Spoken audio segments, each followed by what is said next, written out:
Bienvenidos y bienvenidas a esta serie realizada por la dramaturga y directora Ruth Rubio sobre la autora británica Sarah Kane.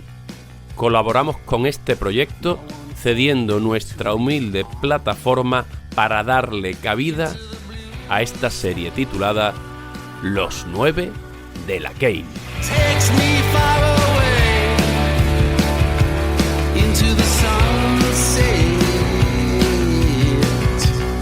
Rising in another day. Don't you be unkind. That's a human crime.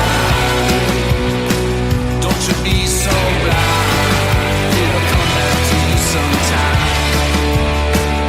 I went round your... Hoy era 4 de febrero de 2022 y estaba en Sevilla, la ciudad donde Sarah Kane dio aquel curso en noviembre del 98. Aprovecho para quedar en analógico con Javier Berger y charlamos en su estudio de guerrilla. Estudio desde el cual, junto a David Montero, se realiza Drama o qué, el podcast de dramaturgia absolutamente necesario desde el cual nos estáis escuchando. David y Javi fueron los primeros a los que llamé cuando la idea de realizar este documental empezó a materializarse y, como os comentaba en el primer episodio, al cabo de media hora de dar este telefonazo tenía en mi mail todas las notas de prensa sobre el curso que la autora dio en Sevilla, gracias a Javi y a su madre, alias el Centro de Documentación Doméstico.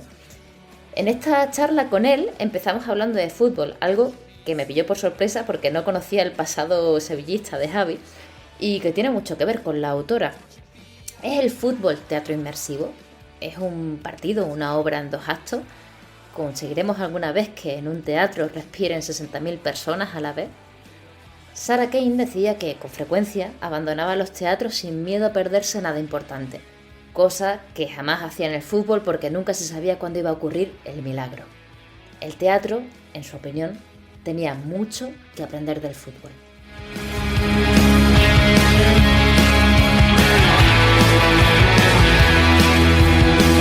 Don't you be unkind.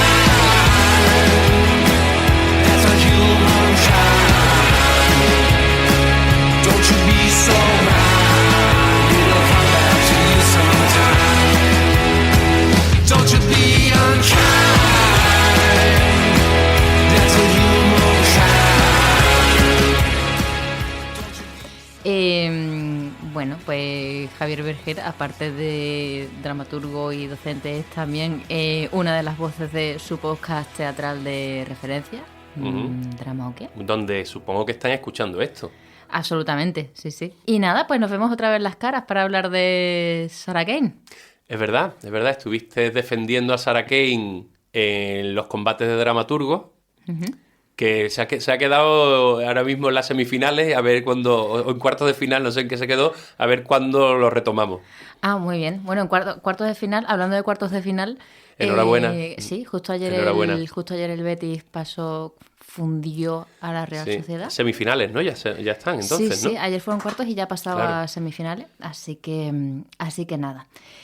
Bueno, pues vamos a hablar de Sarah fútbol, Kane. ¿no? Y pues vamos a hablar de fútbol. Bueno, según Sarah Kane, el teatro tenía mucho que ver con el fútbol. De hecho, ella decía que el teatro tenía que parecerse al fútbol. Y a ella le encantaba esta cosa de esa tensión dramática que se respiraba entre los asistentes a un partido de fútbol, de hecho. Sí, bueno, es verdad que hay 2 actos, podría ser, ¿no? Sí. Hay 2 actos, hay un entretiempo, hay como es el momento del refrigerio. Hay algo bonito que no se sabe cuál es el resultado, o sea, siempre que esta cosa de lo inesperado, ¿no? Frente al teatro que sabemos normalmente en qué termina. Aunque el fútbol cada vez se parece más a una mala obra de teatro. Sí, pero sí que es cierto que podríamos considerar de alguna forma que el fútbol es teatro inmersivo. Teatro como happening o algo así. Sí, ¿no? Lo que pasa es que, claro, que en el momento que hay competición es lo que... Cuando no hay repetición, no hay muy poco... Hay una parte de rito en ir al estadio. Yo durante un tiempo era muy aficionado... Me aficioné... Yo soy del Sevilla. Vaya, por Dios. Nada, no pasa nada. Pero curiosamente me aficioné cuando estaba en vacas flacas. O sea, cuando estaba en segunda división y tal, eran más baratas las entradas. Sí. Y me gustaba mucho. Iba solo al campo, Wow. vamos, solo con 50.000 personas más.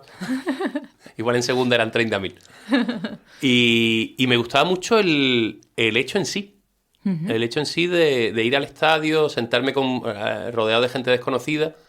Y normalmente, ahora es que hay partidos a cualquier día, a cualquier hora, pero entonces eran solo fines de semana y un horario en el que te daba el solecito.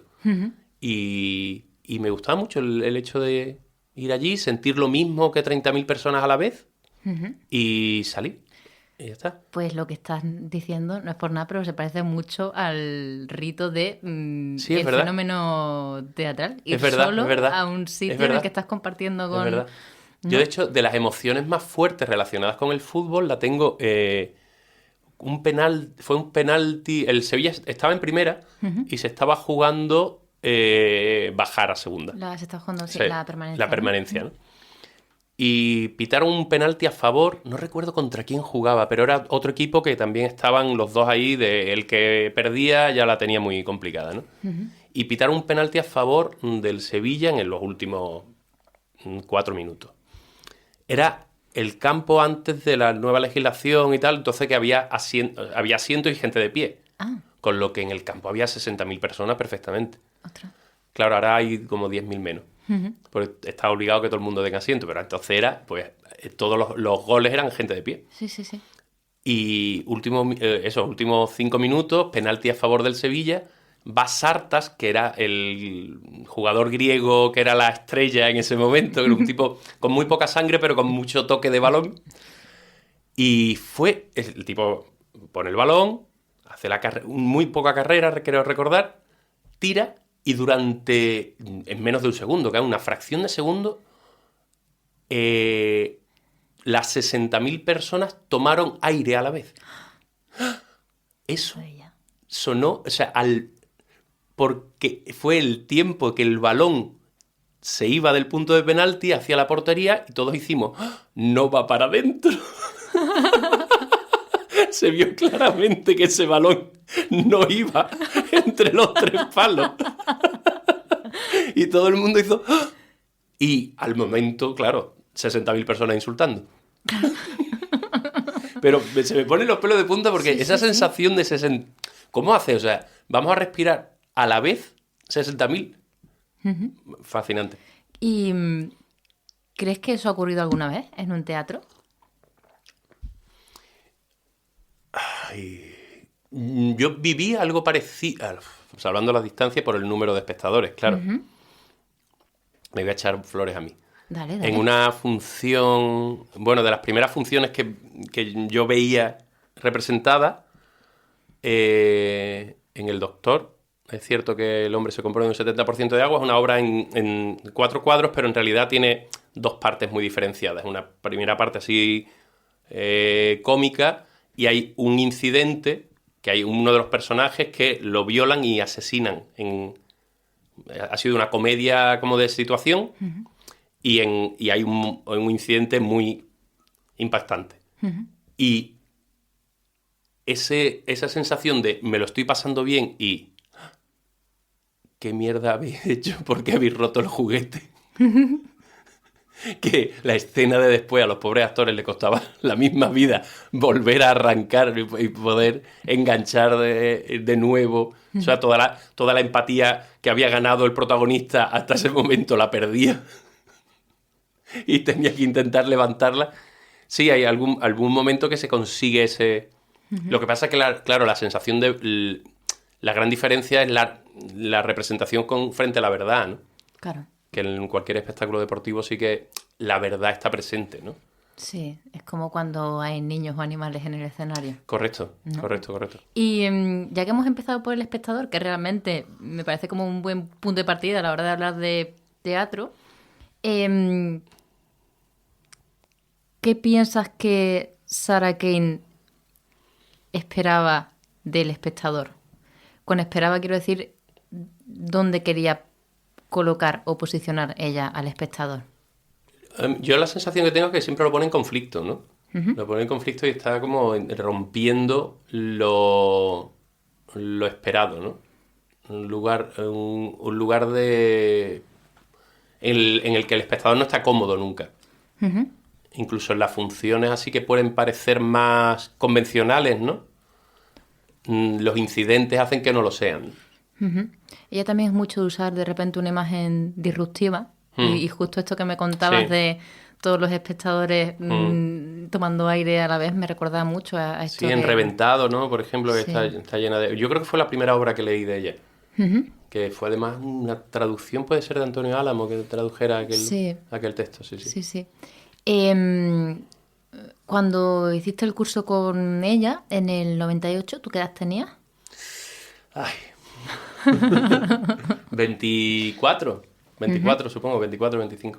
O sea que compartíais generación. Sí, Claro. sí, ella era del 72, ¿Uno? 71 y yo soy del 73. Sí, Sí. ella tenía 27 años cuando estaba aquí en Sevilla.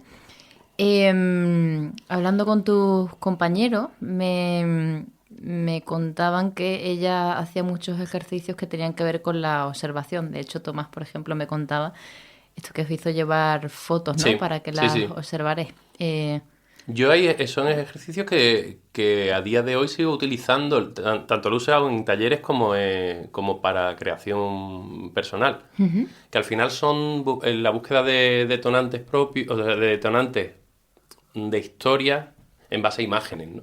Ya te pedía eso, que trajeras imágenes que te resultaran impactantes, me acuerdo que era impactante el adjetivo.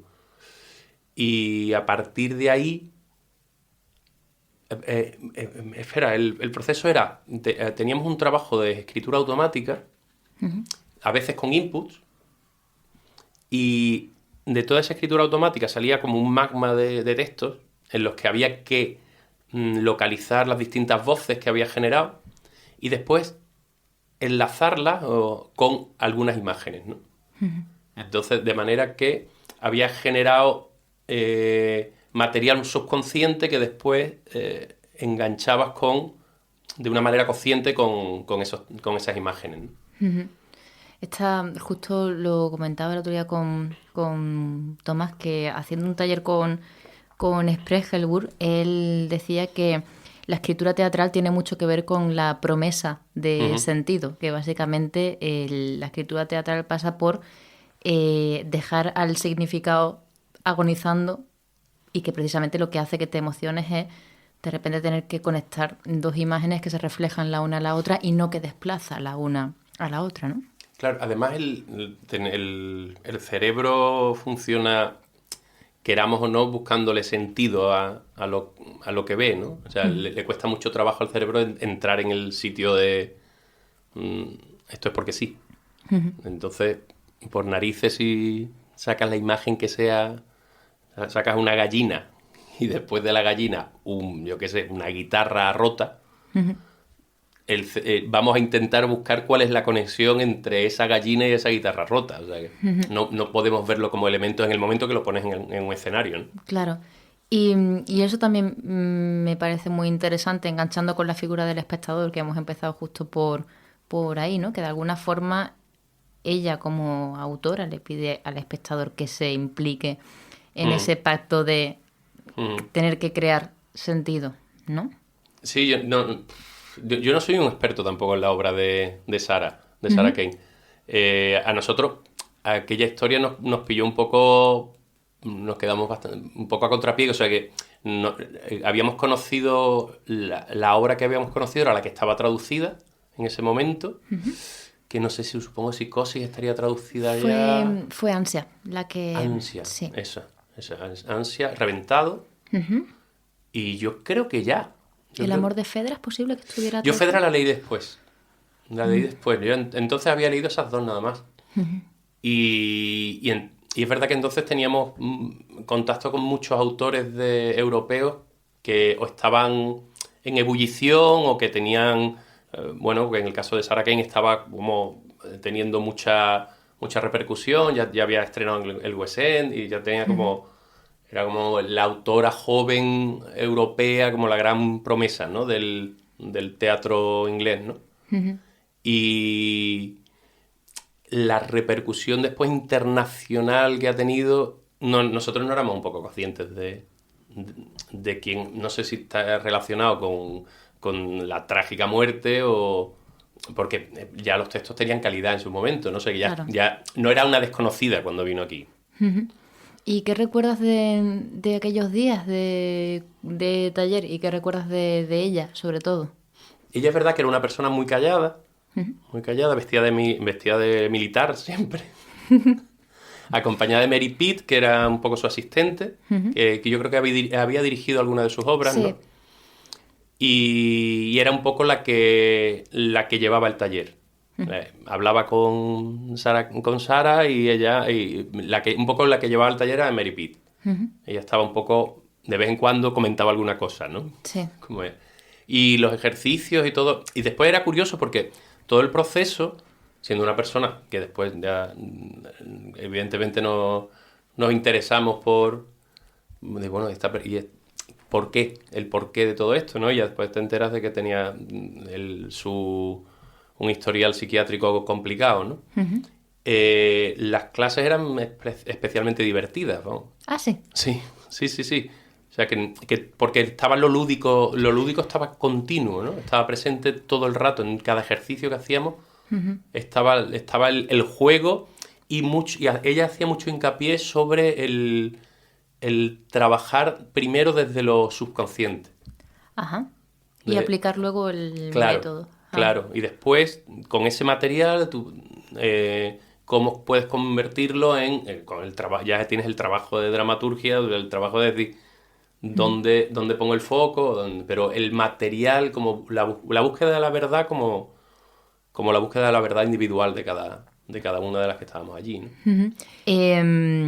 Como me resuena mucho esto que me dices, ¿no? De ese aspecto lúdico a la hora de escribir con ella. ¿Y qué recuerdas de las cañas por la Alameda, los días de taller? Pero yo no recuerdo tomar cañas tomamos alguna con ellas en Santa Marina, creo, de día. De día, no hubo muchas... O sea, hubo un día, creo que, de cañas, supongo que el último día del taller. Y recuerdo las cervezas después pero una cosa así no reseñable, que al menos yo no lo recuerdo, así como si alguien se lió más adelante, pero no lo... Me encanta porque es como tengo 9 fuentes distintas y estoy como recomponiendo Ya, aquello con ya, los ya, ya. distintos Ya. trocitos. Bueno, y algo importante, háblame de Las Tres Edades, la obra que surgió a raíz del taller. Sí, ahí surgió una idea que después desarrollé y tal, porque la mayor parte del material que surgió del taller era para una obra larga que después escribí, que después que se me fue un poco de las manos, que nunca conseguí poner en pie. Era una cosa muy loca con 40 o 50 personajes. Y Las Tres Edades era una cosa muy psicoanalítica, como es un proceso de la relación con la sexualidad de dos niños, con la fase anal, oral Sí. y genital, ¿no? Ajá. Ese eran como las tres edades. Sí. Sí, surgió por un lado una posible obra que finalmente no se montó, pero sí que escribí. Una cosa sobre el apocalipsis que, mira, es que era el 99, entonces pues, o sea, que el 2000 iba a ser ya el momento ya que se acababa, no el 2022, que es cuando se va a acabar. Ya por fin. Menos mal. Y Las Tres Edades, que era una idea eso de pues un recorrido por tres, o sea, fue un material que generé ahí y después le di el sentido, ¿no? Que eran un niño y una niña haciendo un recorrido por las tres edades de la sexualidad freudiana. Muy bien. Pues nada, bueno, quería sobre todo agradecerte gracias a tu Centro de Documentación Doméstico y a tu madre que guardó todos esos recortes Sí. de prensa. Y nada, esperemos que esto en breve, aparte de ponerlo en pie como documento sonoro, en colaboración con vosotros, con Drama OK, Es tu casa, tú lo sabes. que ojalá que en breve pueda ser algo más grande. Así que Ojalá. nada, muchísimas gracias. A ti.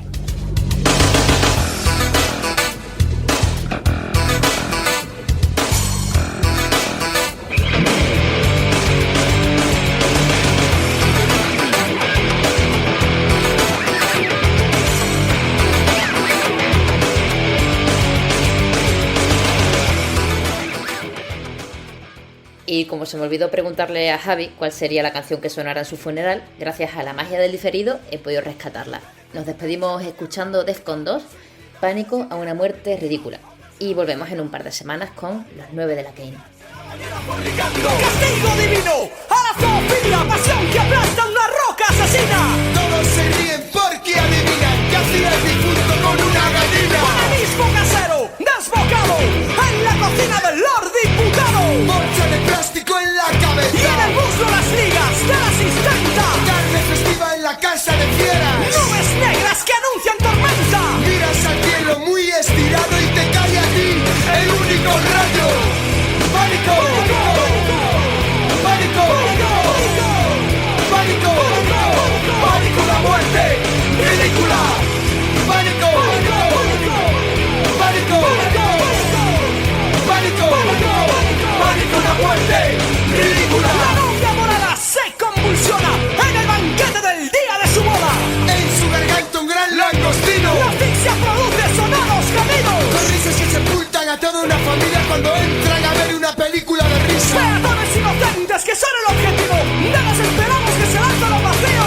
Divertidas fiestas de moros y cristianos. Lanzas, espadas y lluvia de petardos. La pólvora no siempre explota donde debe. Disfrazados de paje, hay muchos que mueren. Electrocutarse a cambiar una bombilla. Suicidarse sin mirada primitiva. Ahogarse en la piscina de un barco. Desnudarse en la bañera fornicando. Pánico. Pánico. Pánico. Pánico, una muerte ridícula. Pánico. Pánico. Pánico. Pánico, una muerte ridícula.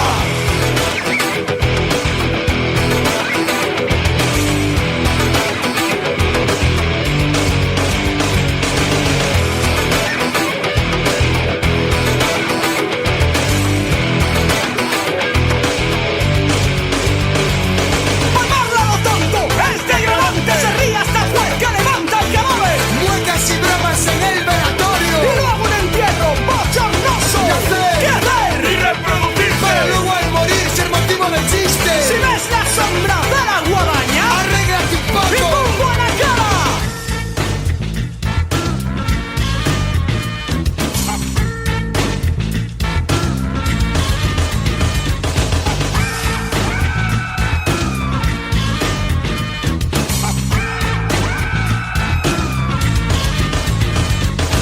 Electrocutarse a cambiar una bombilla. Suicidarse sin mirada primitiva. Ahogarse en la piscina de un barco. Desnudarse en la bañera fornicando. Pánico. Pánico. Pánico. Pánico. Pánico, una muerte